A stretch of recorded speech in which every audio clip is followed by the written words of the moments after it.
Tulsi Gabbard and Kash Patel are being grilled by the Senate Select Committee on Intelligence. These three cabinet nominees are critical to Trump's success over the next 4 years, and it's why what's happening right now is what we all knew was going to happen, right? They're trying to kill their nominations. If you want to see transparency, real government transparency, then we need both Kash Patel as FBI director confirmed. We need Tulsi Gabbard as DNI confirmed and RFK Jr. confirmed as well. Everything that Trump orders declassified and disclosed, realize it goes in front of a small group of gatekeepers first on the National Security Council before any Americans get to see it. Most importantly, the DNI has huge sway over what the American people actually get to see. The Chief Intelligence Officer of the United States, that being who? Tulsi Gabbard. So if you are wondering why senators are trying so hard to tank her nomination, just listen, really listen to her opening statement. Watch this. I'm honored and grateful to President Trump for his trust and confidence in nominating me to serve our country as the Director of National Intelligence at a time when trust in the intelligence community, unfortunately, is at an all-time low.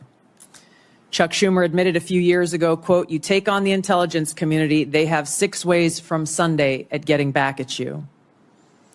For too long, faulty, inadequate, or weaponized intelligence have led to costly failures and the undermining of our national security and God-given freedoms enshrined in the Constitution.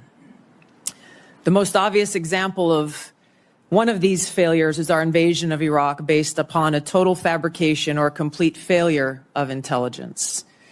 This disastrous decision led to the deaths of tens of thousands of American soldiers, millions of people in the Middle East, mass migration, destabilization, and undermining of the security and stability of our European allies, the rise of ISIS, strengthening of Al-Qaeda and other Islamist jihadist groups, and strengthening Iran.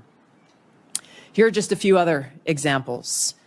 The American people elected Donald Trump as their president not once but twice, and yet the FBI and intelligence agencies were politicized by his opponents to undermine his presidency and falsely portray him as a puppet of Putin. Title I of FISA was used illegally to obtain a warrant to spy on Trump campaign advisor Carter Page, using a Clinton campaign-funded false dossier as their so-called evidence. Biden campaign advisor Tony Blinken was the impetus for the 51 former senior intelligence officials' letter dismissing Hunter Biden's laptop as disinformation specifically to help Biden win the election. Former DNI James Clapper lied to this committee in 2013, denying the existence of programs that facilitated the mass collection of millions of Americans' phone and internet records, yet was never held accountable. Under John Brennan's leadership, the CIA abused its power to spy on Congress, to dodge oversight, lied about doing it until he was caught, and yet has never been held responsible. Under Biden, the FBI abused its power for political reasons to try to surveil Catholics who attend traditional Latin Mass, labeling them as quote-unquote radical traditionalist Catholics. Personally, just 24 hours after I criticized Kamala Harris and her nomination, I was placed on a secret domestic terror watch list called Quiet Skies. Sadly, there are more examples. The bottom line is this: this must end.